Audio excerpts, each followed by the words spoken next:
pencher vers moi son oreille et je le chanterai toute ma vie.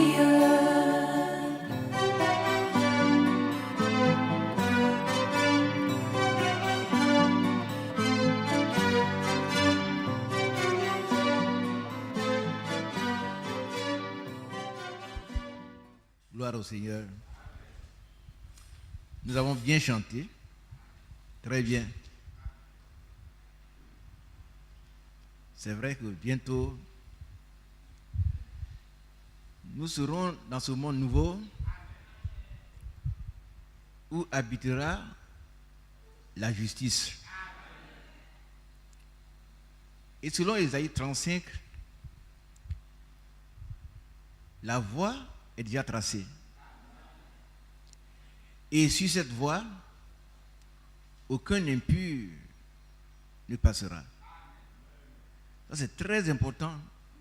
Une voie très large, mais sur cette voie, les impurs ne pourront pas passer. C'est important de le savoir. Parce que nous sommes à la fin des temps. Nous sommes à la fin des temps. Et l'environnement socio-politique, l'environnement social,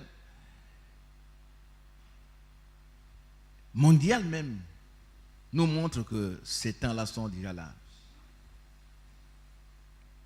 C'est pour cela, mes bien-aimés, nous ne devons plus être des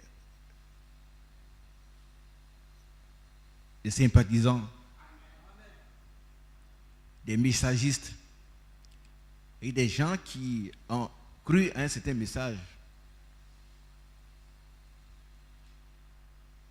devenir formalistes. Mais nous devons être véritablement des gens qui ont entendu un cri et qui ont répondu oui au Seigneur Jésus-Christ. Des personnes qui sont repenties véritablement et qui ont été réconciliés avec Dieu par le Seigneur Jésus-Christ. Et très bientôt, ces personnes-là vont jouir de la félicité éternelle.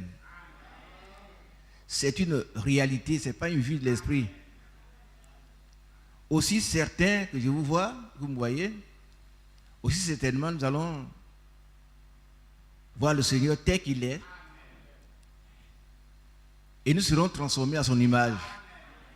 Mais la Bible dit, celui qui a cette espérance, qui se purifie, parce que lui-même il est pur. Vous voyez que sur ce chemin d'Ésaïe 35, aucun impur ne passera. Or ce chemin c'est Jésus lui-même.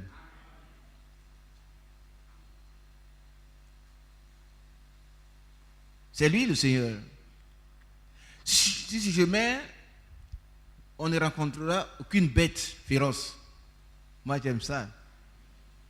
Tous les lions qui nous font peur aujourd'hui, ils ne seront même plus sur ce chemin. Et même les insensés vont retrouver ce chemin. Les insensés ici n'est pas synonyme de fous, mais ce sont des gens qui pensent qu'eux, ils ne valent pas grand-chose. Mais avec la conduite du Saint-Esprit, ils marcheront sur ce chemin, la voie réelle. Et ils retourneront en Sion avec des chants d'allégresse. Que Dieu soit béni et que ces paroles nous réconfortent. Non seulement nous réconfortent, mais nous galvanisent. C'est-à-dire nous poussent à reconsidérer notre voie, nous exhorte à réviser notre position et à reprendre le départ là où nous l'avons laissé. Parce que la grâce est encore là. Aujourd'hui encore, Dieu nous fait grâce. Si quelqu'un a mal marché, nous ne sommes qu'au 2e mois de cette année 2015. Aujourd'hui est le jour du salut. Aujourd'hui, Dieu sauve encore. Aujourd'hui, le Seigneur intercède encore. Contrairement à ce que les gens enseignent, que le Seigneur aurait quitté le trône de grâce, ce sont des aberrations, ce sont des hérésies que nous ne devons pas suivre. Nous savons que le Seigneur, il est encore assis sur le trône de grâce. Mais un jour, ce même trône va devenir le trône du jugement.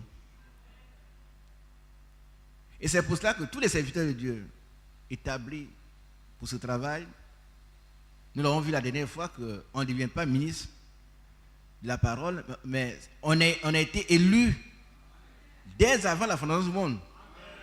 Le Seigneur a dit à ce jeune homme, Jérémie, avant que moi, l'Éternel, je ne t'eusse formé dans le sein de ta mère, il te connaissait.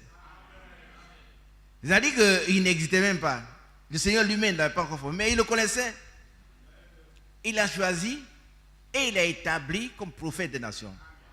Voilà comment on devient prophète, on devient tout ce que vous pouvez imaginer, mais on ne devient pas prophète, on ne devient pas ministre parce qu'on veut. Parce qu'on parle très bien. Il y a d'autres endroits pour bien parler. Et si bien parler, c'est annoncer tout le conseil de Dieu. C'est jouer le rôle de la sentinelle. Quand elle voit venir le danger, la sentinelle doit avertir le peuple. Et que le peuple à son tour prenne ses dispositions. Sinon, le sang du peuple retombe sur la sentinelle. Vous voyez, mon cou est très petit. Je ne peux pas supporter le sang des nobles personnes que vous êtes. Et donc, j'ai dit comme Paul l'a dit, malheur à moi si je n'évangélise pas.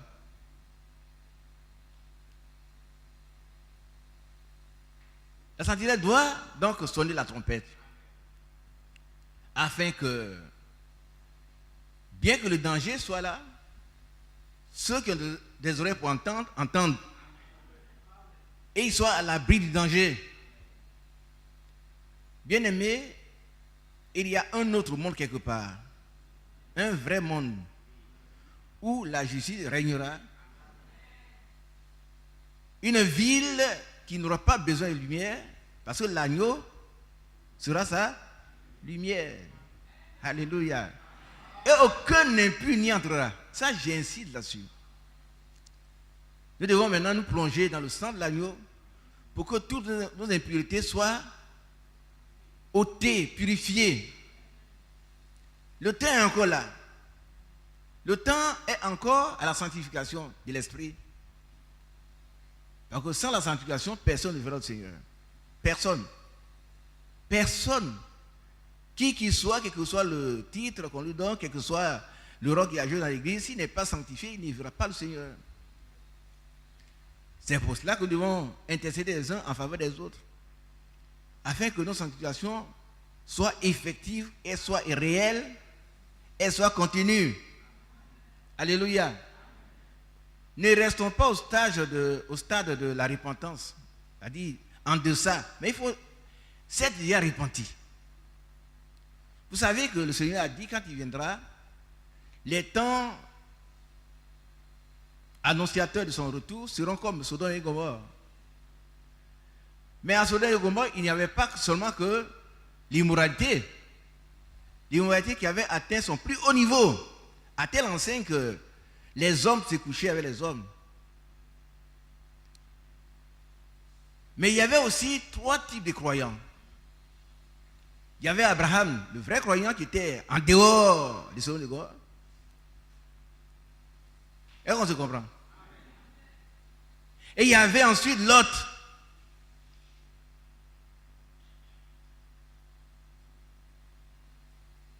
Le croyant, pas très équilibré, qui était à l'entrée de Sodome. C'est lui-même qui a choisi d'être là. Quand Abraham lui a dit, le pays est vaste devant toi, va où tu veux, si tu vas à droite, il va à gauche, il a choisi la plaine. Or, la plaine, c'était la mort.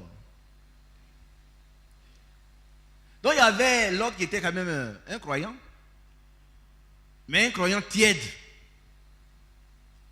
Un croyant qui est allé épouser une païenne. Aujourd'hui, ça existe.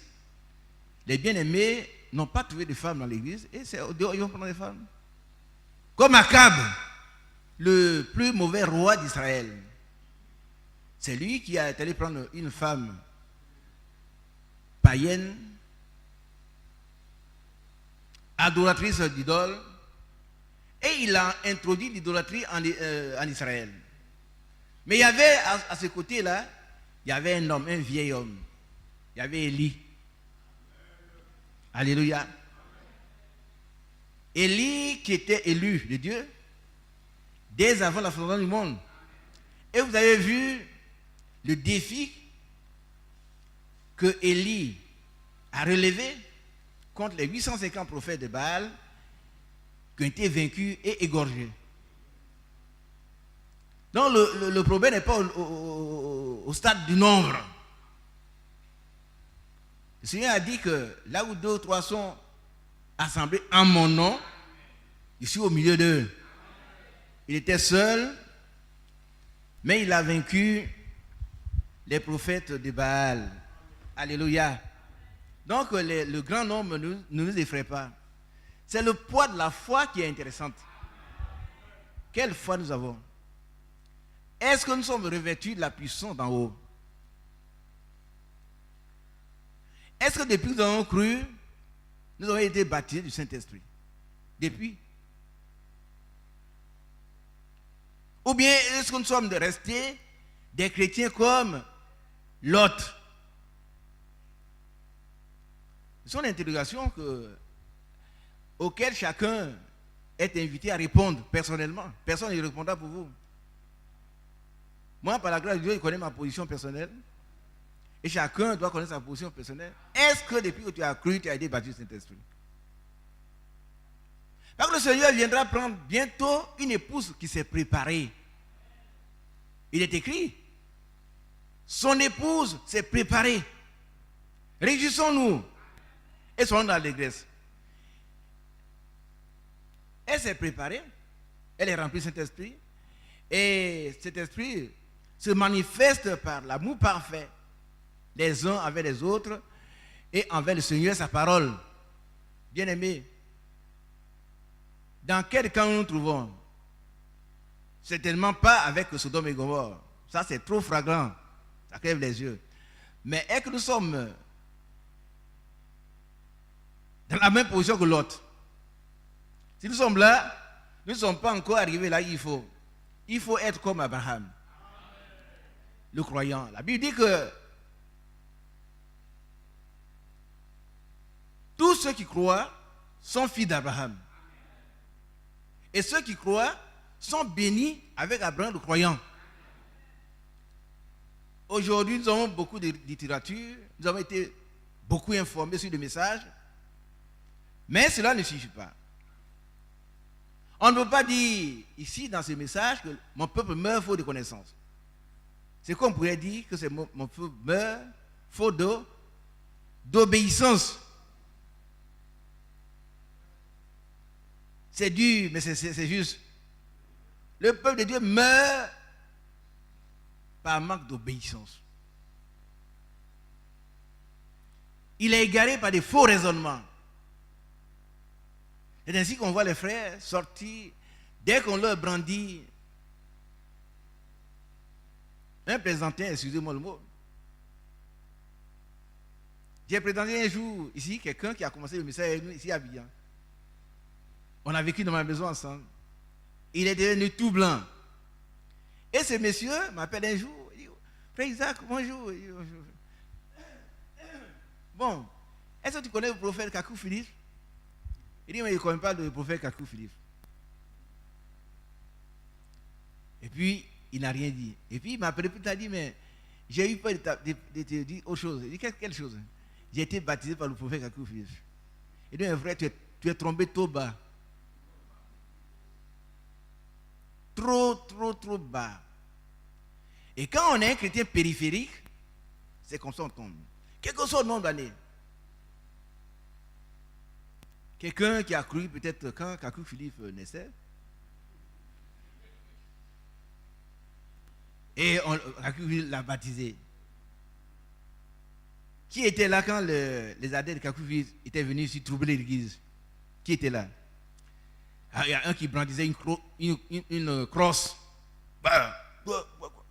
Qui va rendre la vue à cet aveugle?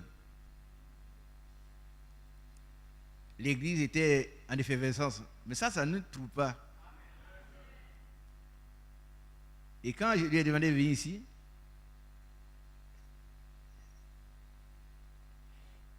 il s'est montré qu'il était simplement un imposteur. Et c'est à ce moment-là qu'on l'a mis au dehors. Mais pas avant. Si avant on l'a mis au dehors, il doit dire oui, je suis allé. Et comme ils n'ont pas le Saint-Esprit, ils m'ont chassé. Bien aimé, nous devons chacun être dans la position vraie pour réfuter toutes les hérésies, réfuter les contradictions et les contradicteurs. Ne soyons pas des chrétiens périphériques. C'est-à-dire des gens qui sont à la limite de la foi, comme Lot. Qu'est-ce qui lui est arrivé? On est venu le prendre et on est venu envahir les ennemis. 5 rois sont venus et puis ils ont c'était les razzias. Ils ont emporté Lot.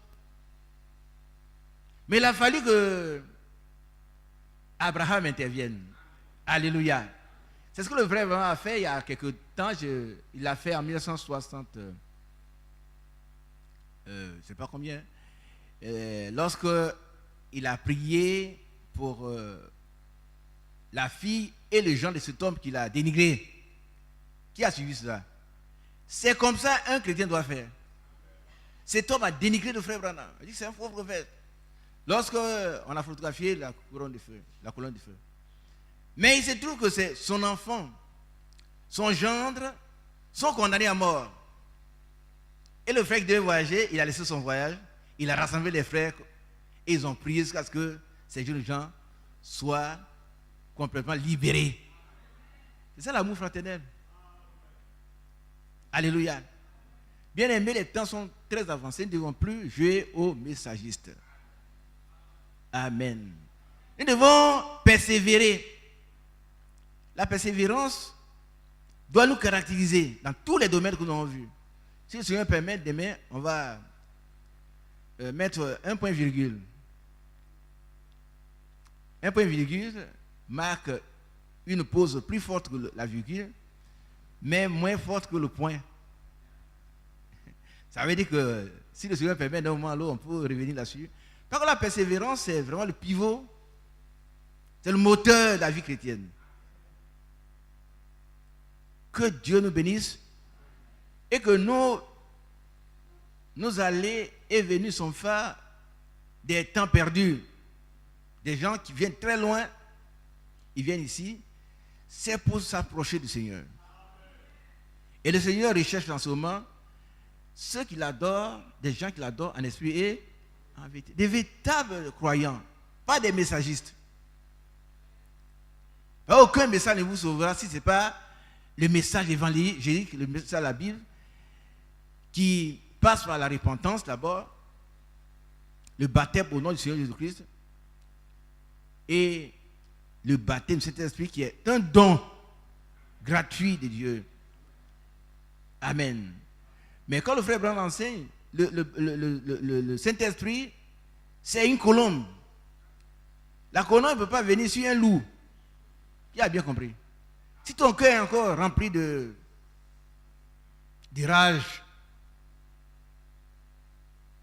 tu peux bien chanter, tu peux bien prêcher, mais si ton cœur n'a pas été purifié, c'est un mauvais cœur. Un cœur incrédule est mauvais. Un cœur rempli de rancune, de rancœur, le Saint-Esprit ne viendra pas sur toi. Mais quand on est passé par une repentance sincère, alors Dieu vient habiter notre cœur. Et comme les enfants de Dieu sont conduits par le Saint-Esprit, il nous conduit dans toute la vérité. Que le Seigneur soit loué et que chacun de nous soit béni. Je n'ai pas encore ouvert la Bible. Maintenant, on va ouvrir la Bible. Et nous prenons 2 Chroniques.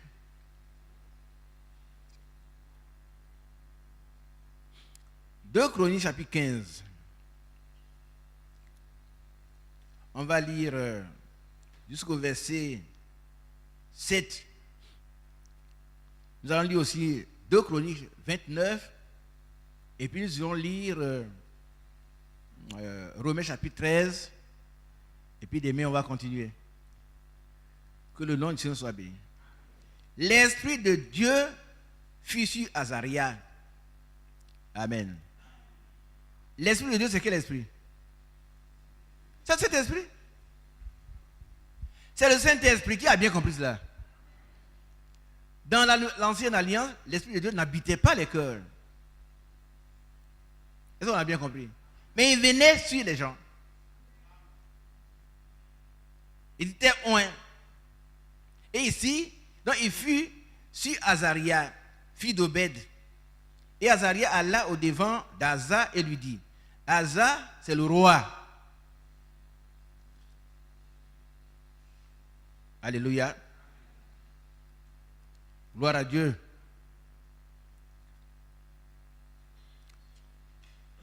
Et il lui dit, écoutez-moi. Ce soir, la parole de Dieu nous invite à l'écouter. Écoutez-moi. Qui écoute? On n'est plus au temps d'Asa. Hein? C'est nous maintenant qui sommes interpellés. Écoutez-moi.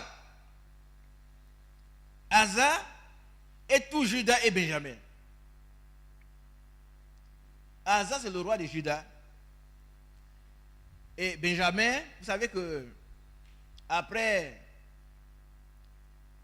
Salomon, à cause de son péché, le royaume d'Israël a été divisé en deux.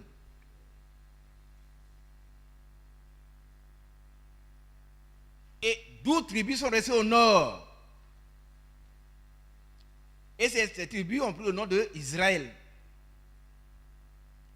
Et 2 tribus sont restées au sud, c'est-à-dire Juda et Benjamin. Amen. Comme disait la Bible souvent, vous voyez, le roi d'Israël, le roi de Juda, il faut faire la différence. C'est à quel moment? Parce que jusqu'à Salomon, le royaume était uni. Quand on parlait d'Israël, c'était tout le pays. Mais après Salomon, le royaume a été divisé en deux. 10 tribus sont restées au nord, qui portaient dans le nom d'Israël.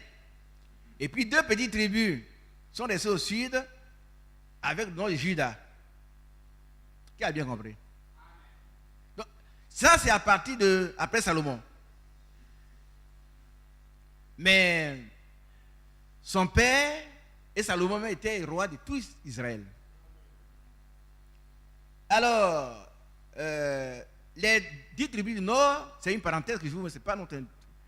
Les 10 tribus du nord vont donc ériger Samarie comme capitale et ils vont aussi faire leur adoration là-bas. Ça va créer beaucoup de malheur pour le pays. Malheureusement. Parce que tout le monde devait venir adorer à Jérusalem. Mais ils ont donc eu leur lieu d'adoration là et avec le roi. Mais ce n'est pas ça notre thème. Donc ici, nous devons écouter quand Dieu parle. Tout à l'heure, il dit, qui veut écouter? Si nous écoutons, alors Dieu, lui aussi, il nous écoute.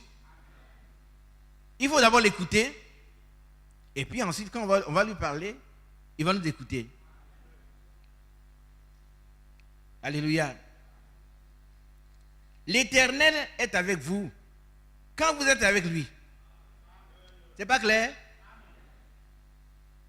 L'Éternel est avec vous quand vous êtes avec lui. C'est très important. Ça ne veut pas dire quand vous venez à l'église. Hein? Les 2 jumelles, vous avez sommeil? Hein? Non, levez-vous, allez vous balader un peu. Voilà, c'est bien. J'aime bien les 2 sœurs. Comme j'aime tout le monde. Mais je pense que vous m'aimez aussi. Ah, vous ne m'aimez pas. Bon, moi je vous aime. Donc, l'Éternel est avec vous quand vous êtes avec lui. C'est clair. Non, vous n'êtes pas puni. Hein? Si vous voulez vous asseoir, vous asseyez. Mais écoutez, ça, on doit le retenir. Dieu, là, on l'appelle, il répond, quand nous aussi, nous lui obéissons. Ça veut dire. Mais si tu passes ton temps à boire, à chercher les femmes, à chercher les garçons, hein? Il y en a qui grattent. Ils jouent au PMU. Il y a des frères qui jouent au PMU. C'est honteux. Si Dieu n'a pas pu te donner de l'argent, ce n'est pas le PMU qui va te donner ça. Fais un travail correct. Ça, ce sont des jeux de hasard. Jeux de hasard. À toute la semaine, tu as vécu dans le péché, et puis tu viens, Seigneur, écoute-moi, Seigneur, il ne va pas t'écouter parce que tu fais une offrande, un sacrifice d'insensé. Ton sacrifice était un sacrifice d'insensé. Il ne va même pas te regarder. Ça serait comme le sacrifice de qui? Caïn. Là, tu es au sol. Être avec Dieu, c'est lui obéir. Alors il a dit, si vous m'aimez, je veux entendre ça. Si vous m'aimez, venez seulement à l'église. Si vous m'aimez, gardez mes commandements. Le Seigneur, il regarde seulement sa parole. Est-ce qu'il garde? Si tu gardes les commandements, tu l'aimes. C'est tout. Et le dernier commandement qu'il a donné, c'est lequel? Aimez-vous. C'est tout? Très bien. Frère, Dieu te bénisse. Aimez-vous les uns les autres comme je vous aime. Comme là, on remplace ça par autant que. Ça veut dire que c'est une équivalence. Il nous a aimés comment? En donnant sa vie pour notre vie. Et il a dit qu'il n'y a pas de plus grand amour que de donner sa vie pour ceux qu'on aime. Ça commence dans le foyer, mais ceux qui sont mariés.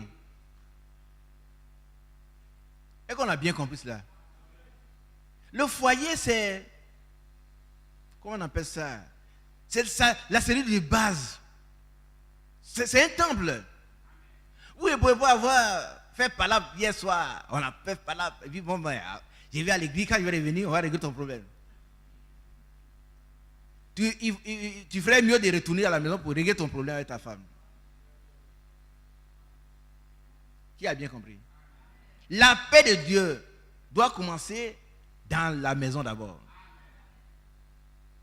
Notre cœur doit être plein d'amour, de paix, de joie. Parce que le royaume des cieux, c'est quoi? C'est pas le manger, le boire. C'est quoi? C'est la joie. C'est la paix. Alléluia. On va lire ce passage avant que... Parce que j'ai l'impression que vous ne connaissez pas, c'est Romains chapitre 14. On va le lire, puis on revient à notre texte. Vous voyez un frère qui est toujours triste, toujours en train de maudire. Il voit toujours des gens qui lui font mal. 16. Voilà.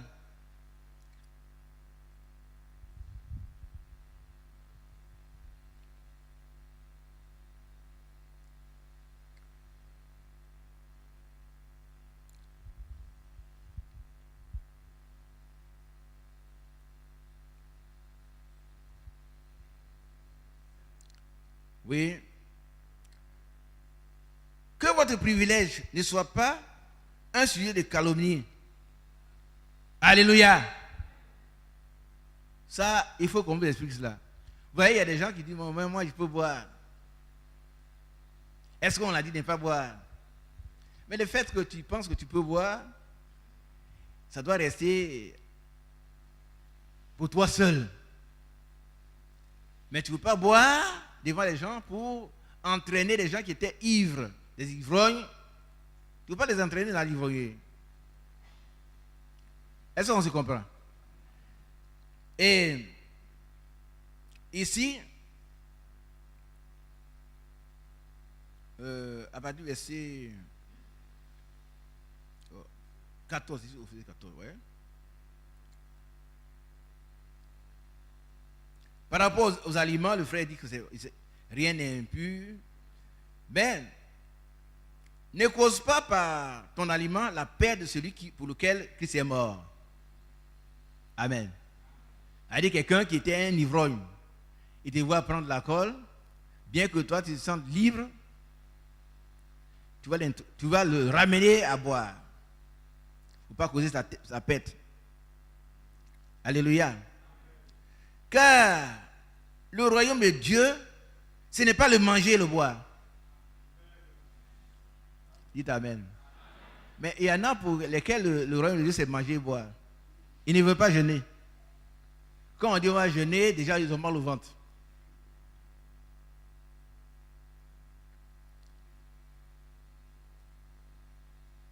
Le royaume de Dieu, ce n'est pas le manger et le boire. Mais la justice. Amen. La paix et la joie. Par le Saint-Esprit. Alors quelqu'un qui est sauvé, un véritable chrétien, il pratique la justice. Il a la paix de Dieu et la joie. Ce n'est pas quelqu'un qui est toujours triste. Tout le temps, il est triste. Amen. Et cette joie se manifeste dans le foyer. Celui de base de l'église. Qui a bien compris ça?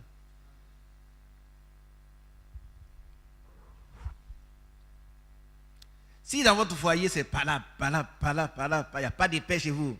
Quand vous devez rentrer à la maison, vous avez peur. C'est pas bon. Pas un bon signe. Au contraire, votre maison doit vous attirer. Ah, vous avez fait un travail depuis le matin, vous êtes allé Port-Bouillet à Vridi, et puis c'est le vendredi soir, vous êtes heureux de rentrer vivre. Voilà. Vous avez trouvé quelqu'un qui vous attend. Pas par là qui vous attend, c'est quelqu'un qui vous attend. Votre cœur qui vous attend. Votre cœur, c'est qui? C'est votre épouse ou votre époux? Et puis, les gens qui ne sont pas de votre foyer, ils ne peuvent pas comprendre cela. Par contre, l'amour, on ne peut pas l'expliquer. On vit l'amour. Ouais, deux personnes qui n'ont rien à manger et qui sont très heureuses. On ne les comprend même pas, ils n'ont rien. Mais ils sont heureux. Parce qu'ils s'aiment. Parce que Dieu a déversé dans leur cœur l'amour divin. Romains 5:5. Par le Saint-Esprit. Et ils s'aiment malgré leur pauvreté. Et Dieu les bénit. Frère Branham a fait 2 mariages. Un mariage des riches et puis un mariage de pauvres. Et puis un jour, il va rendre visite à ses filleuls, il a dit quelque part, il entend les coups de poing. Ils sont essoufflés, ils sont les gens. Ah, ils se sont remis. Le garçon, il se lève, il essuie sa sueur, il va, bien aimé, frère, entre. Il est entré. Entre. Ça va, tous deux sont les matins, il dit ça va. Ce sont les choses qui ne doivent pas exister dans l'église. L'église du Seigneur, qui est la colonne et l'appui de... Qui connaît ces passages-là? L'église du Seigneur est la colonne et l'appui de la vérité. Voilà le royaume de Dieu. Ce n'est pas le manger et le boire, mais c'est la justice. Ça veut dire que il faut avoir une vie de justice. Il ne faut pas tromper les gens. Quand ceci appartient à quelqu'un, il faut dire que c'est à lui. Ce qui est noir, c'est noir. Et puis, la paix avec tout le monde. La paix avec tout le monde. Et la joie. Par le Saint-Esprit. Ce n'est pas la joie quand il y a beaucoup d'argent à la banque. C'est la joie que donne le Saint-Esprit. Alors quand le frère a vu ces couples-là qui avaient beaucoup d'argent, mais qui étaient malheureux, des chrétiens du message. Autant de Branham déjà. Maintenant, il va aller voir ces petits couples, vraiment qui n'avaient rien. Dès qu'il tape, la femme, dans sa petite vieille robe, elle va ouvrir. Et puis, elle va s'asseoir. Mais où? Sur les pieds de son mari. Dites Amen. Ça ne fait pas honte, hein? Pas sur les pieds d'un inconnu, mais sur les pieds de ton mari. C'est normal. C'est normal. Et le frère a vu ça, il était très heureux. Et leur maison était une baraque. C'est pas comment on appelle ça. Hein? Oh, Sikouba. Et c'était là, mais dans Sikouba, il y avait Dieu là-bas. Ils adoraient Dieu, servaient Dieu dans la joie, dans la paix, dans la justice. Alors que dans la grosse villa, c'est le diable qui est là-bas. Retenons que le royaume de Dieu, ce n'est pas le manger, le boire. Non. Mais si tu ne trouves pas à manger, le Seigneur te donnera le pain de chaque jour. Moi, je ne crois pas que le Seigneur ne puisse pas donner à manger à quelqu'un. Sinon, moi, il serait déjà mort. Hein? Il serait déjà mort. Le fait Badi a rendu du moi ici. Il lui est arrivé de manquer de 100 francs. Moi, c'est plusieurs fois. Mais ici, quand même, devant vous.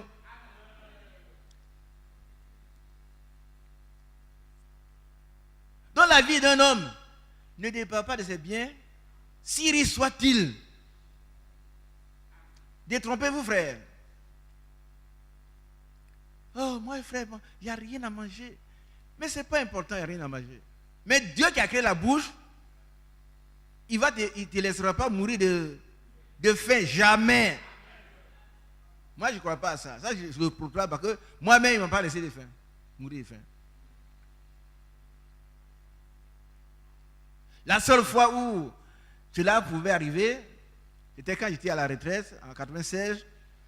Mon compte était rouge. Par contre, on nous a mis à la retraite 6 ans avant le temps. Ouais. Il n'y avait rien. Mais je vous dis que j'étais au dehors, et puis la parole de Dieu est venue dans mon cœur. Celui qui se confie à l'Éternel ne sera jamais confus. Il dit, mais Seigneur, merci, parce que, mais c'est pas comment tu vas faire. Hein? Par contre, moi, je n'ai rien. Je dois continuer ma petite maison que j'habite. Il y avait encore plusieurs millions à payer. C'est à ce moment-là que quelqu'un qui n'est même pas de mon groupe ethnique, l'un de nos sous-directeurs m'a cherché dans Yopougon. Je vous dis bien, cherché dans Yopougon. Et il m'a retrouvé. Il m'a donné un travail de quelques mois. J'ai eu plusieurs millions. Oui. Ce que je n'avais jamais économisé.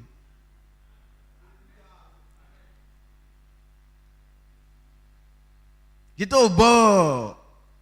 Je devais mourir. Oh, mais Dieu est bon. Hein? C'est parce que quand vous chantez, vous ne savez pas de qui vous parlez. Quand vous voyez quelqu'un qui parle mal de Dieu, il ne sait pas de qui il parle. Mais quand on sait qui est Dieu, c'est avec tremblement qu'on parle de lui. Parce qu'on a peur de se tromper. Mais en même temps, il faut considérer deux choses. La bonté de Dieu et puis la sévérité de Dieu. Vous comprenez? Notre Dieu, il est vraiment bon. Si vous manquez de nourriture, il va vous donner à manger. C'est sûr. En tout cas, moi, il a donné à Frère Badi, vous avez vu? Il était apprenti chauffeur, tout ça. Et il manquait de 100 francs. Oh, c'est merveilleux. Que Dieu soit béni. Donc, le royaume de Dieu, ce n'est pas le manger, le boire, mais la justice, la paix et la joie. Par le Saint-Esprit.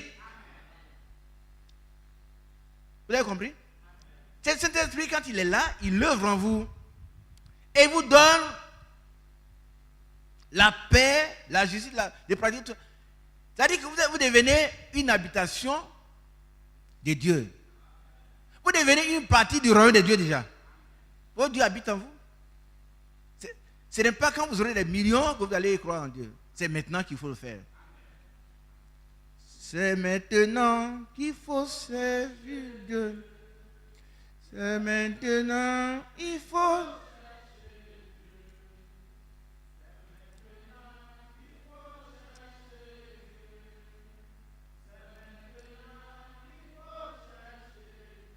Alléluia. C'est maintenant.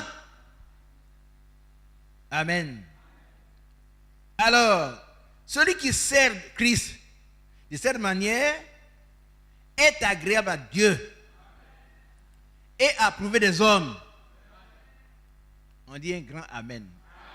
Si vous avez compris. Celui qui sert Dieu dans la justice, dans la paix, dans la joie, Dieu l'approuve.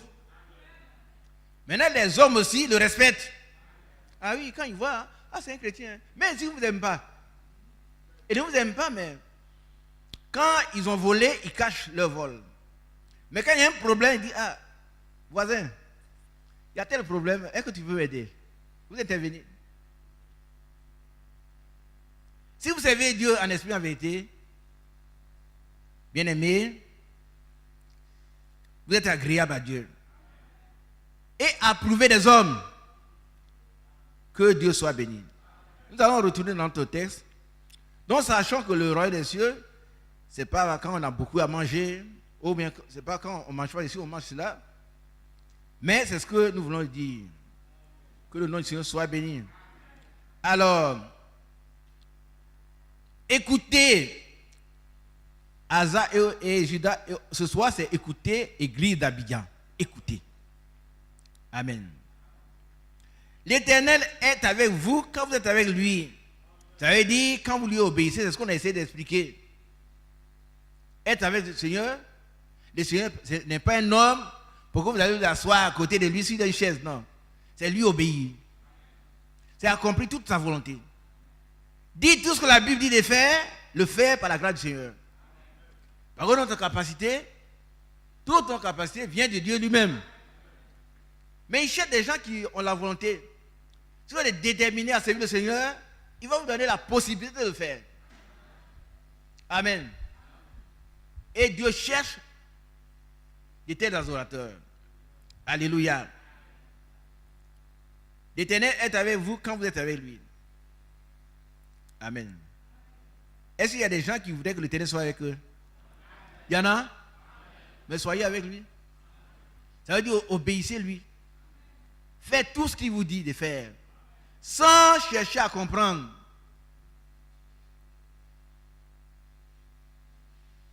S'il y a un lieu où on doit faire tout ce que... On doit agir, on doit obéir sans chercher à comprendre, c'est avec Dieu. Mais on est sûr que Dieu ne peut pas nous conduire dans l'erreur. Si Dieu dit, fais telle chose, tu n'as pas besoin de comprendre. Parce que lui, il est bon. Il dit à Abraham. Oh, Abraham, c'est vraiment le héros. Abraham. Il a dit, mais voici. Vous savez, regardez ici. Nous devons tous pouvoir dire, quand Dieu nous appelle, me voici. C'est-à-dire être toujours disposé et disponible. Quand Dieu a appelé Abraham, il n'a pas dit, ah, Seigneur, cette fois-ci là, vraiment, je vais t'écouter une prochaine. Il dit, Abraham, il dit, me voici, tu es au Gadabou. Il dit au repos. Hein, n'est-ce pas, colonel? Maintenant, il attend les ordres. Quand Dieu parle dans des ordres, on ne discute pas. Mais voici, prends ton fils. Prends est un impératif. C'est un ordre. Il n'a pas dit à Abraham, est-ce que vraiment tu as souffert pendant 25 ans, tu l'as eu? Est-ce que tu peux, c'est possible que tu le crucifies? Non. C'est possible que tu le brûles? Non, non. Abraham, Oh, je voudrais qu'on ajoute d'abord, ouais, Dieu mit Abraham à l'épreuve et lui dit, Abraham, et il répondit, me voici. Qui répond comme ça ce soir? Réponds à Dieu, pas à moi. Dans ton cœur. Plusieurs fois Dieu t'a appelé, tu as rejeté, mais ce soir dit, me voici. Qui me soit fait selon ta volonté. Je suis prêt à faire ce que tu veux. Me voici. Elle dit, je suis disposé, je suis disponible. Je suis prêt à accomplir toute ta volonté. Me voici. Prends ton fils. Alléluia. Or, si Dieu s'était arrêté là, Abraham serait dans le doute. Parce qu'il y avait aussi Ismaël. Prends ton fils, celui que tu aimes. Mais il aimait aussi Ismaël. Maintenant, Isaac. Non, il a sauté. Prends ton fils, ton unique. Ah, ça devient difficile, hein? Mais est-ce que Dieu a demandé à chacun de nous quelque chose comme ça déjà? Moi, je ne crois pas. Hein? À qui Dieu a demandé d'offrir son fils unique? Parmi vous? Personne. Personne. Abraham devait avoir au moins 112, 115 ans à ce moment-là. Et on lui dit de prendre le fils unique. C'est un ordre. Abraham, me voici aussi, garde debout. Bon, repos. Maintenant, tu veux les autres? D'accord. Prends ton fils. D'accord. Je suis d'accord pour prendre mon fils. Amen. Ton unique. D'accord. Celui que tu aimes. D'accord. Isaac. D'accord. Alléluia. Voilà. La foi, elle est action et obéissance. Quand il n'y a pas d'action, il n'y a pas d'obéissance, il n'y a pas de foi. Quand Dieu parle, tu dois dire, me voici, quels sont tes ordres? Je suis prêt à obéir. Alléluia. Va-t'en au pays de Morija et là, offre-le en holocauste sur l'une des montagnes que je te dirai. Gloire à Dieu. Qu'est-ce qu'Abraham a fait? Il est allé là, sur ta montagne, il a pris le couteau, il voulait égorger l'enfant. Et l'enfant, oh, Seigneur, donne-nous un enfant comme Isaac. Donne à chacun des enfants comme Isaac. Isaac, un jeune homme de 12 ou 15 ans, il ne s'est pas débattu, il est resté tranquille, on l'a attaché. Il n'a pas fui. Et quand son père devait l'égorger, c'est à ce moment-là que Dieu a dit, n'avance pas la main ne fais que mal à l'enfant. Car je sais maintenant que tu crains Dieu. Et que tu ne m'as pas refusé ton fils, ton unique. Alléluia. Écoutez la voix de Dieu. Et quand vous êtes avec lui, il est avec vous. Et quand vous lui obéissez, lorsque vous ne lui refusez même pas, c'est la seule chose que vous ayez. Le seul enfant. Alléluia. Vous voulez que j'arrête? Hein? Mon fils en rouge là. Tu veux que j'arrête? Et pourquoi tu dors? Son seul fils. Il ne l'a pas refusé au Seigneur. Non, on va repartir là-bas. Dans Genèse chapitre 22. Non, continue frère. Continue, me voici. Continue. Continue. Continue.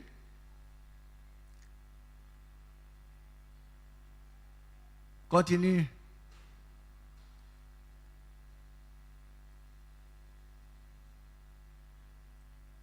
Voilà. Non, ça va. Je te bénirai. Je multiplierai ta postérité comme les étoiles du ciel et comme le sable qui est sur le bord de la mer. Et ta postérité possédera la porte de ses ennemis. On dit Amen. Mais nous devons sauter toutes les conditions. Et puis être rempli de cet esprit et puis faire des miracles. Non. Non, Dieu est un Dieu d'ordre. faut gravir tous les échelons. Il faut obéir. Puisque tu as fait cela, alors ta postérité, c'est-à-dire Jésus-Christ, amen, possédera la porte de ses ennemis. Que Dieu soit béni. Amen. Si vous le cherchez, non, l'Éternel est avec vous quand vous êtes avec lui. Amen. Si vous le cherchez, vous le trouverez. Amen. Nous avons vu la dernière fois que un homme a vaincu Dieu. C'est qui? Madame... hein? Quoi si? Quoi Dieu? L'homme là c'est qui? Hein? Jacob a vaincu Dieu. Qu'est-ce que ça veut dire? Et c'est quoi Dieu? Ton épouse a répondu à une partie. Tu réponds à l'autre. Qu'est-ce que ça veut dire un homme a vaincu Dieu? Oui. Ça veut dire qu'il a lutté parce que Dieu cède. Il voulait avoir la bénédiction. Et puisque Dieu a vu sa témérité, Dieu a vu sa détermination, Dieu a vu que cet homme veut vraiment la chose, Dieu lui a donné. Amen. Il dit, si vous me cherchez, vous me trouverez.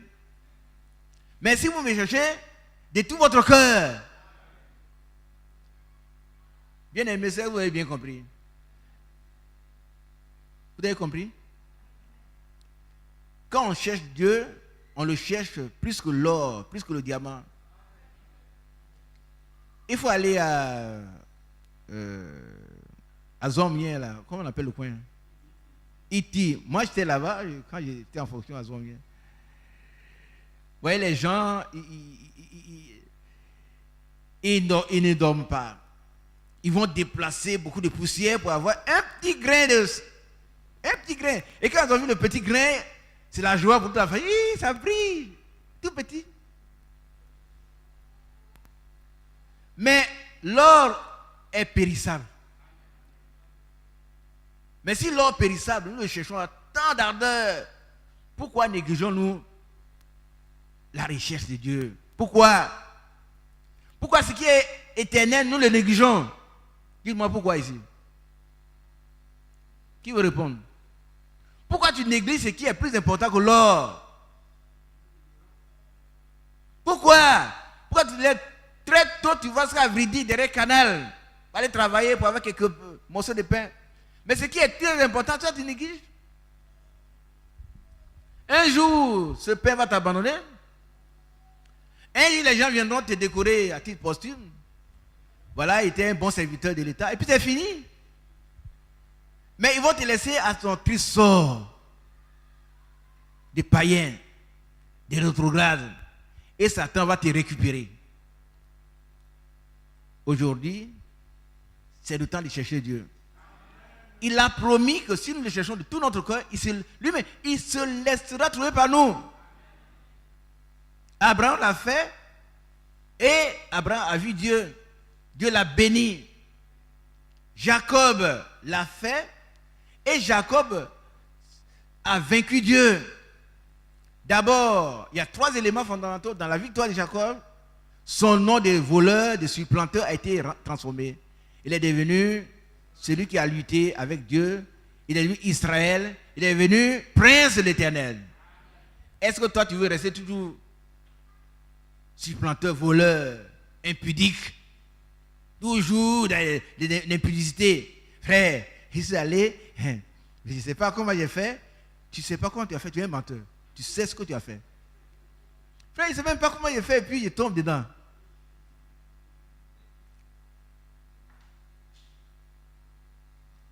Il ne sait même pas comment il a fait. Mais aussi longtemps que tu n'as pas été délivré, tu vas tomber dedans tout le temps. Cherche Dieu de tout ton cœur. Et puis expose-lui ton problème. Seigneur, voilà tel problème que j'ai. Je n'ai pas réussi à... Moi-même, je ne peux rien faire. Je ne peux rien, je ne sais rien, je ne vaux rien. Donc Seigneur, viens. Et il va venir, il va ôter ce problème-là. C'est un démon qui est derrière. Le démon sera chassé, tu seras libre. Alors quand le Fils de Dieu t'a franchi, tu es réellement libre. Mais s'il ne t'a pas franchi, des gens peuvent donner comme ça, oh frère, bon, on commence comme ça, quand on devient chrétien, c'est comme ça c'est pas grave. Ça, c'est le diable qui parle à travers ses frères. Ses frères doivent te dire, le vrai frère, persévère dans le jeûne, dans la prière, demande à Dieu de délivrer. Et il va le faire. Il va le faire. Et si vous me jeûnez tout votre cœur, je me laisserai trouver par vous. Amen. Et Asa, qui va faire des réformes, voilà ce qu'il dit. Vous le trouverez. Vous le trouverez. Si vous le cherchez, vous le trouverez. Mais si vous l'abandonnez, qu'est-ce qui va se passer?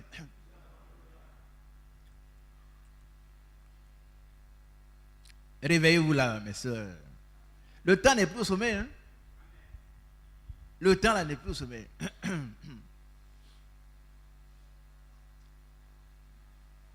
Le temps que nous avons, nous devons le racheter car les jours sont mauvais. On ne dort plus. Si vous l'abandonnez, il vous abandonnera. Si vous le reniez, il vous a dit à renier. Il faut considérer la bonté et la sévérité de Dieu. Il est bon pour ceux qui le craignent. Il est sévère pour les rétrogrades, pour les désobéissants, pour des gens comme Lot. Il est très sévère. Que Dieu nous vienne en aide. Dieu est bon, mais il est aussi le Dieu redoutable. C'est-à-dire le Dieu qu'on doit craindre. Car c'est une chose terrible que de tomber dans la mer. Il est Dieu vivant. Il ne faut pas tomber dans sa mer. Si vous voyez quelqu'un qui dit, oh, ce Dieu-là, il faut fermer sa bouche. Il peut insulter tout le monde, sauf Dieu. Dieu, il ne fait rien actuellement parce qu'il nous aime. Et sa patience est notre salut. Amen. Allez. Pendant longtemps, il n'y a eu pour Israël ni vrai Dieu, ni sacrificateur qui enseigna, ni loi. Voilà, avant Asa, c'était l'abandon de la foi en Israël. Alléluia. Les gens avaient abandonné la foi. C'était l'apostasie collective. L'abandon de la foi, la Bible l'appelle l'apostasie. Dieu soit béni. L'apostasie, c'est l'abandon de la foi. Apostasie ou abandon de la foi. Était collective en Israël. Mais au sein de leur détresse, ils sont retournés à l'Éternel. Ça, c'est important, hein? Écoutez, il y a eu la tête. Ils avaient abandonné Dieu, mais quand ils avaient commencé à souffrir, que Dieu a commencé à les livrer à leurs ennemis, qu'est-ce qu'ils ont fait? Ils sont... Mais c'est écrit, non?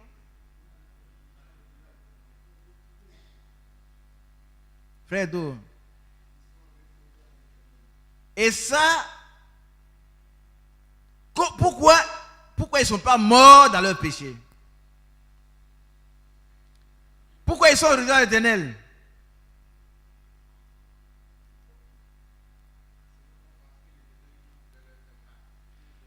Pas ils voulaient, mais il leur a fait grâce. C'est la grâce de Dieu. C'est la grâce de Dieu. Ils seraient morts. Aujourd'hui, il y a beaucoup de gens qui meurent dans leur péché, mais nous, il nous a fait la grâce. Ces week-ends-là, les gens sont à Sini. Ils sont à Suende. Les hommes sont nus, les femmes sont nues, et puis on se balade. C'est balade. Et puis c'est normal pour eux. Ils vont se délasser. Ils vont respirer de l'air pur. Selon leur vocabulaire. Mais c'est la mort qu'ils vont respirer. L'air pur se trouve en Jésus-Christ.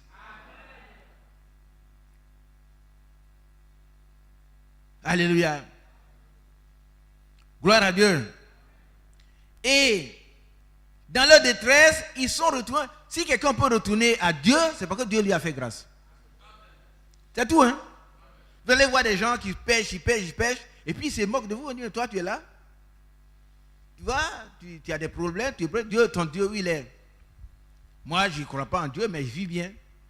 Et puis il va mourir dans le péché et être condamné éternellement.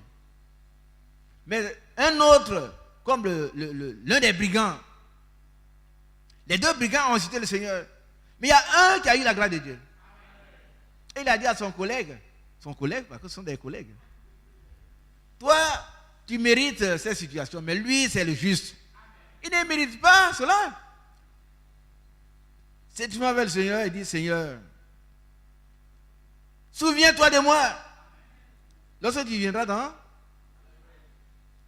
souviens-toi de moi. Quand tu viendras dans ton règne. Alléluia. Voilà. Voilà comment.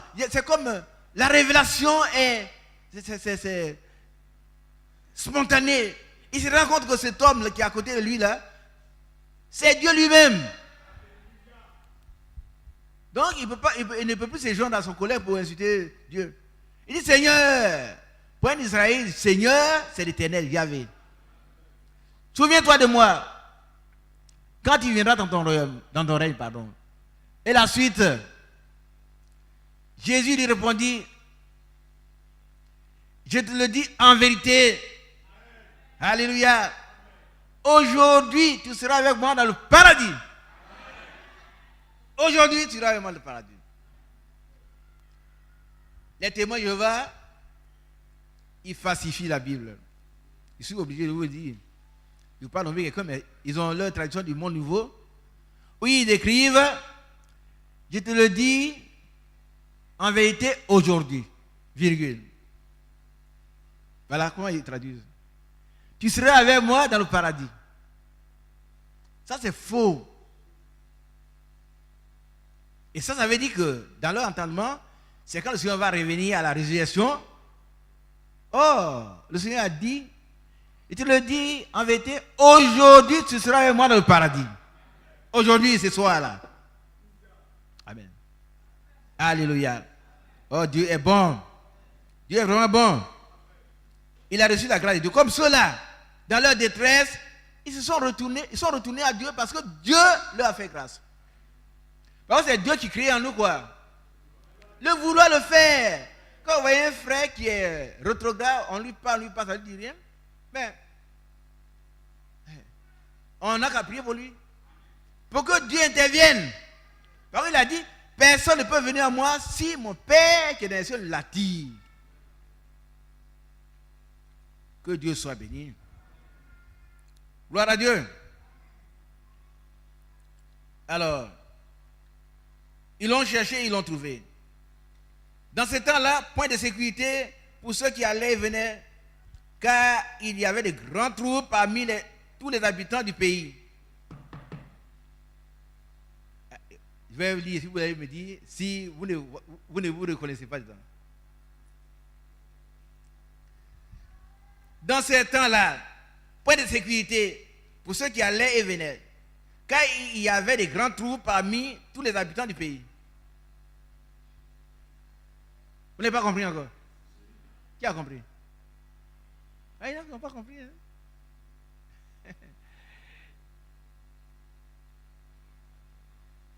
Ah, vous n'avez pas compris malheureusement. Mais moi aussi, je ne peux pas vous expliquer. Ils ont abandonné Dieu et donc il n'y avait plus de sécurité dans le pays. Vous comprenez un peu? Qui comprend maintenant? Mais il faut qu'ils reviennent à Dieu. Pas qu'ils reviennent aux églises, mais ils reviennent à Dieu.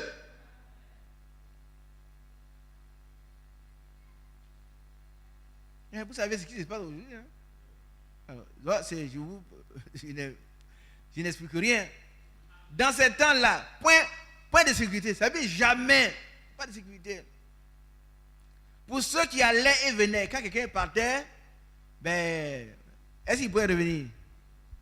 On n'a pas dit revenez, hein? Attention. Quand vous lisez la Bible, il faut faire attention. Pour ceux qui allaient, ce n'est pas les mêmes, hein? Et venaient, c'est une coordination, ça veut dire ceux qui allaient et pour ceux qui venaient. Si on aurait dit pour ceux qui allaient et revenaient, ça veut dire quoi? Ça veut dire beaucoup de choses. S'il n'y a pas de sécurité pour ceux qui allaient, on ne sait pas ce qui se passe. Et qui comprend un peu? Ah, il y en a qui ne comprennent pas. Hein? Demandez aux autres, ils vont vous expliquer. Il n'y a pas de sécurité. Et même cherchez à savoir si ces temps-là sont loin de vous. Dans le pays. On se heurtait peuple contre peuple, ville contre ville.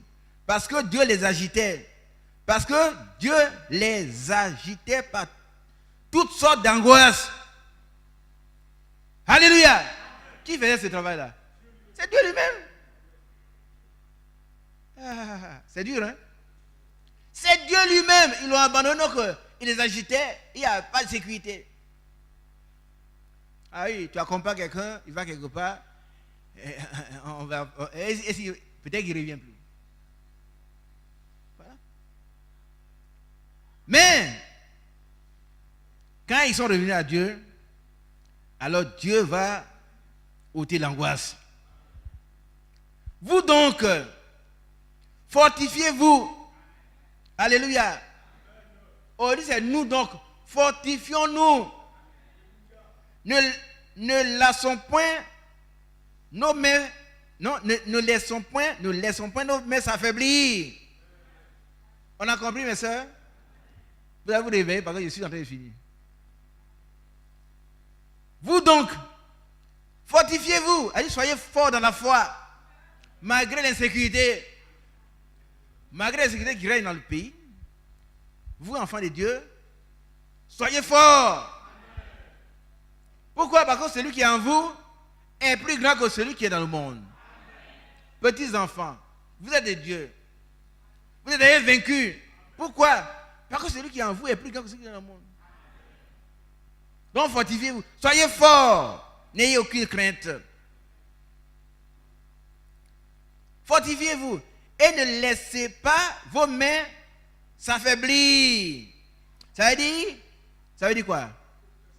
Continuez de persévérer dans la foi. Il faut persévérer dans la prière. Il faut persévérer dans le jeûne. Il faut persévérer dans l'adoration. Persévérer dans l'exercice spirituel. L'exercice de piété. Il faut persévérer. Il ne faut pas qu'on se relâche à cause de ce qui se passe autour de nous. Et Dieu permettra que cela soit ainsi. Par son esprit. Parce que sa parole est esprit et vie. Quand elle vient, elle nous vivifie. Gloire à Dieu.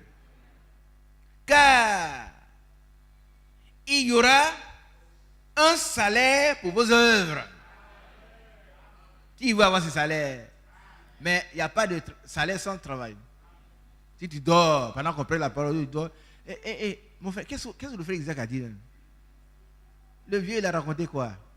Non, je suis en train de prêcher la parole. Je ne raconte pas quoi. La Bible dit que si vous avez Dieu, il est avec vous. Si vous l'abandonnez, il vous l'abandonne. Et on a expliqué, être avec lui, c'est lui obéir dans tous les domaines, dans toutes les conditions, sous tous les aspects, on doit lui obéir. Par contre, notre Dieu, il donne des ordres. Quel que soit l'ordre, quelle que soit la difficulté, nous devons lui obéir. Parce qu'il est bon. Amen. Mais si vous l'abandonnez, il vous abandonne aussi. Amen. Et nous voyons ici que ce jeune roi va faire des réformes. Et les gens, avant qu'il ne soit là, il n'y avait plus d'adoration de vrai Dieu. Oh, il y avait des églises partout, dans tout. Il y a ce qu'on appelle des ministères. Dans tous les quartiers des ministères, il y a des prophètes. Les prophètes. Quand ils viennent chez vous, il faut donner une enveloppe d'abord. Il y en a qui sont dans un petit coin, il y a des adorateurs de Dieu. Chez nous ici, chez nous aussi, ils sont des comiens qui ne connaissent rien de Dieu. Il Ils connaissent tout du diable et rien de Dieu. Et les gens vont là-bas quand même. Ils vont se faire soigner chez une femme de Dieu. Il n'y a pas de femme de Dieu. Ce sont les adoratrices de Satan. Alléluia. Et quand Hazar a pris le pouvoir, en ce temps-là, il n'y avait pas de sécurité dans le pays. Pour ceux qui allaient et venaient, aller chercher comment chez vous. Quand il y avait des grands trous parmi tous les habitants du pays, on se hâtait, peuple contre peuple, ville contre ville, parce que Dieu les agitait par toutes sortes d'angoisses. Dieu lui-même. Quand vous abandonnez Dieu, il vous abandonne. Quand il vous a abandonné, alors c'est l'insécurité. Que Dieu soit béni. Vous donc, fortifiez-vous. Amen. Retournons cela. Hein? Bien-aimés, fortifions-nous. Ce qui se passe autour de nous ne doit pas nous effrayer. Mais fortifions-nous parce que Dieu est avec nous. Quand l'apôtre Jean dit, petits enfants, vous êtes des dieux.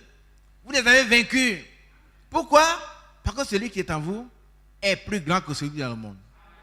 Qui est en nous, c'est Jésus lui-même. Par son esprit. Et il a vaincu le monde. Il a dit, vous aurez des tribulations dans le monde, mais prenez courage, j'ai vaincu le monde.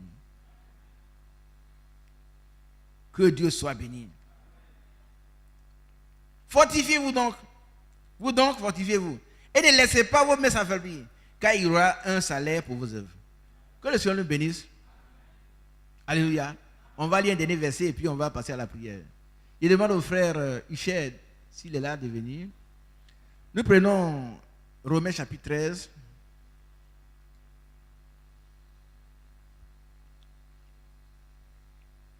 Romains 13.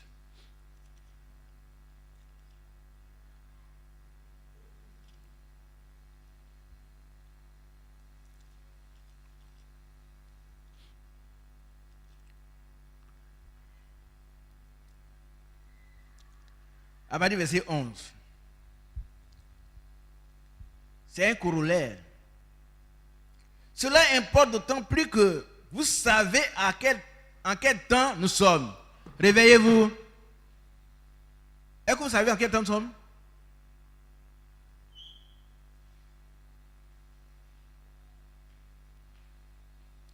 Qui sait en quel temps nous sommes? Bateau. Je ne sais pas en quel temps nous sommes. Nous sommes au temps de la fin des temps. Nous devons savoir. C'est l'heure de vous réveiller en fin du sommeil. Vous qui dormez là. C'est l'heure de vous réveiller en fin du sommeil. C'est l'heure de nous réveiller. Ce n'est pas le moment de dormir. Il s'agit ici du sommeil spirituel. On est abattu. Les choses de Dieu ne nous intéressent plus. On rétrograde comme l'autre. C'est l'heure de vous réveiller en fin du sommeil.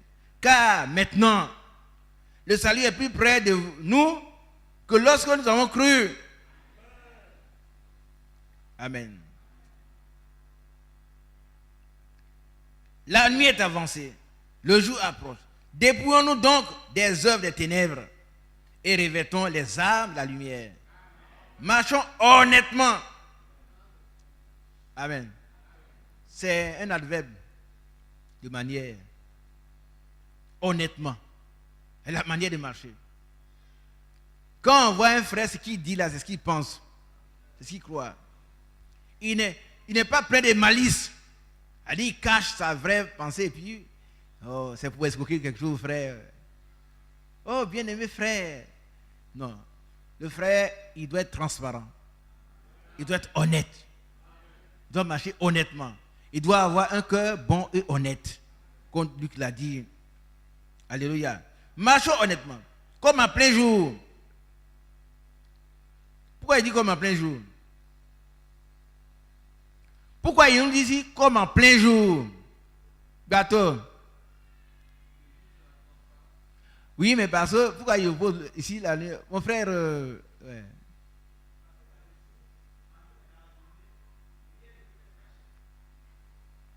Vous savez, c'est la nuit.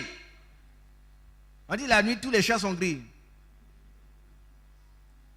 Quand vous allez dans le village, votre torche éclaire, quelqu'un il crie, alors qu'est-ce que tu veux? Mais qu'est-ce que toi tu fais là, la nuit? Qu'est-ce que tu fais la nuit? Tu veux être dans ta chambre. Ça te fait rire, David. C'est comme ça. Il y a des gens qui vivent comme ça, des chrétiens, ils sont louches, ils font des choses nocturnes, des choses infructueuses, des ténèbres. Et quand la lumière vient les éclairer, ils se fâchent. Le frère prêche contre nous. Il est dur. Il est dur, c'est pas lui qui est dur, c'est la parole de Dieu qui est dure. La parole de Dieu est une épée à deux tranchants. Elle sépare les sentiments. Quand elle vient, donc si un frère prêche que c'est dur, c'est parce que la parole de Dieu est dure. Donc ce qu'il prêche, ça touche ton orgueil. Ça touche ce que tu fais et tu dois te repentir. Si tu es humble, le frère il prêche comme moi. Comment le frère peut prêcher contre toi? Comment? Mais cet esprit dirige le frère à prendre des passages qui vont contre toi. Parce que Dieu t'aime. Il veut que tu sois sauvé. Et le premier pas du salut, c'est la repentance. Qui a bien compris? Sans la repentance, pas de baptême d'eau, pas de pardon de cet esprit, pas d'enlèvement. C'est pourquoi ça? Pas de nouvelle naissance. Alléluia. Or le Seigneur a dit, il faut que vous naissiez de nouveau. Gloire à Dieu. Alors, marchons honnêtement comme en plein jour, loin des excès, de l'ivrognerie. Il y a qui aime la bière, hein? De la luxure, de l'impudicité, encore. Mais pourtant, les jeunes gens, les frères, et puis des vieilles personnes aussi dans l'église, ils ne comprennent pas ça. Ils ne comprennent pas que l'impudicité, là, c'est le péché qui a jeté le monde dans le chaos. Le diable, dans le serpent, a commis adultère avec Ève. Qui comprend cela? Donc l'impudicité, c'est un péché très, très, très grave. Et Dieu a dit, il jurera lui-même les adultères. Lui-même. Donc si tu es là encore, tu vis dans l'adultère, mon cher, il faut accepter que le Seigneur te juge maintenant. Sinon, un jour, tu auras des problèmes. Prenez la Bible, chaque fois qu'on donne des conseils, on dit l'impudicité. L'impudicité. Parce que l'impudicité a été le péché qui nous fait souffrir aujourd'hui. S'il y a des femmes qui meurent quand elles accouchent, c'est l'impudicité. Qui comprend? Les jeunes sœurs, elles sont enceintes, on est heureux de les voir, et puis après on dit la femme, elle est allée, bon, elle est morte en couche. Pourquoi? C'est à cause du péché d'adultère dans le jardin d'Éden. Et quand Dieu a parlé, même si Dieu doit nous racheter, il est venu nous racheter, mais on passe toujours par la mort physique. Et c'est par la grâce de Dieu, hein. Quand les soeurs accouchent, ils sont heureux, parce que tout le monde est inquiet. Mais quand Dieu fait grâce, on est heureux. C'est pas sans danger. C'est pas sans danger. Quand une soeur a accouché, on doit dire merci au Seigneur. Amen. Donc, il faut, loin des excès de l'ivrognerie, ceux qui aiment le vin là, j'ai fini, hein, abandonner le vin. Le koutoukou. Ici, c'est quand même personne ne prend koutoukou ici. Je ne veux pas croire à ça. Koutoukou ici, non, je ne crois pas. Mais ceux qui aiment beaucoup le vin là, il faut être tempérant. Amen. Il ne faut pas être ivrogne. De la luxure, des choses luxueuses. Il y en a qui disent que ce qui est luxueux, c'est un péché. Mais vous ne savez pas que la luxure, quand on parle de luxure, c'est si extravagant, ça dépasse l'humilité. Et de l'impudicité. Des querelles. Des querelles. Les querelles, souvent dans les foyers, ça commence querelle. Ce n'est pas bien. Il faut arrêter tes querelles. Remplace les querelles par les réunions de prière. Si ta maison doit être un temple, tous les soirs ou les matins, on doit prier tous les jours chez toi. Tous les jours. Abandonne les querelles. Il faut au moins combien de personnes faire des querelles? Hein? Combien? 2. Frère Youssouf, c'est pas toi, hein? Mais si un frère a une femme querelleuse, ou bien une soeur a un mari querelleur, et puis si le mari vient pour faire palabre que tu refuses, il y a palabre? Il n'y a plus palabre. Il fait palabre seul, comme un fou. Quand il vient, tu ne réponds plus. Il faut au moins 2 personnes. Mais si toi, tu ne veux plus faire palabre, le Seigneur va t'aider. Il va sauver ton foyer. Les jalousies. Quand quelqu'un réussit, on n'est pas content. Mais pourquoi? Si tu n'aimes pas ce que Dieu a donné aux autres, Dieu ne te donnera pas ce qu'il doit te donner à toi. Mais revêtez-vous du Seigneur Jésus-Christ. Vous comprenez ça? Et n'ayez pas soin de la chair pour en satisfaire les convoitises. Dieu vous bénisse. Que la gloire lui soit rendue au nom de Jésus. Mon frère va nous faire prier maintenant.